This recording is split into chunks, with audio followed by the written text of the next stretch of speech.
Aperture, what does it do, and how do you use it to make visually stunning videos? Let's talk about it. So Aperture controls a number of things. One of those things is it controls how much light enters through your camera and hits your sensor. The lower your aperture is, the brighter your image will be. The higher the aperture is, the darker your image will be. So the main thing that aperture controls in video is your exposure or the brightness of your image. The secondary thing that you'll notice whenever you change your aperture from low to high is that whenever you get a really high aperture, you'll notice that a lot of things between your lens and your subject are in focus. And vice versa, if you go and change your aperture to a lower aperture like 1.8 or 1.2, you'll notice that fewer things are in focus. This is what's called a focal plane. The focal plane is whatever the camera can focus on. So between me and this back wall here, I'm what's in focus right now. And I think my computer is in focus as well. I'm not sure. Maybe it is, maybe it is not.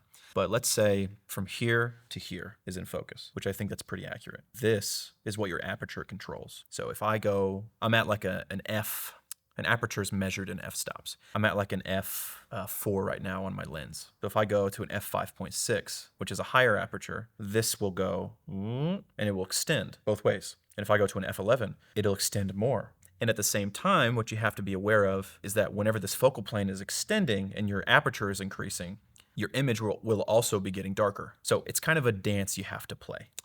And we'll talk about the exposure triangle and what that is and how all of these things kind of work together to, like I said, they kind of dance together to kind of change your image to how you want it to look in different scenarios. We'll talk about that in later videos as well. But you have to figure out, what is your video trying to convey? What is the idea or story that your video is trying to tell, and how is your aperture going to affect that? So if your aperture is low, that focal plane is going to be thinner. So that means my face might be the only thing that's in focus at the lowest apertures. And you'll see this in some movies where just their face is in focus, and then everything else behind them and in front of them is like totally blurry. You'll see this whole area around them is just totally blurry and you can't see anything. They're making that choice to shoot at a really, really low aperture to make that blurry background for an artistic choice. They're trying to convey a certain emotion. They're trying to convey a certain sense of something. So like in like a really intense scene, and you want to be inside a character's head, theoretically, and you want them to feel like it's just them in the room, even though they're surrounded by people. Maybe they're thinking to themselves and like there's a narration of them in their heads. You'll get a really close shot and you'll turn your aperture wide open, which your aperture controls your iris, wide open.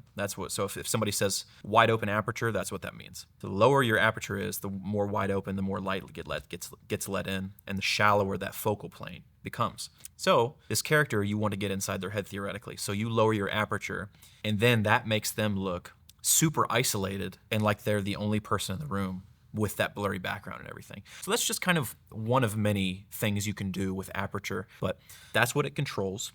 And yeah, that's kind of aperture in a nutshell. If you have any questions about anything, drop them in the comments below or message me on my socials. It's Hayden Cornfloss on all my socials. Thank you so much for watching today. I hope you got a lot of value out of it. My name's Hayden Cornfloss, by the way. I am an in-house video producer for an 8-figure national brand here in the USA. And this channel exists to help teach you the skills to do exactly what I do, which is make videos for a living. So if that's something you're interested in, be sure to subscribe and follow for future videos. Thanks again, and I will see you in the next one.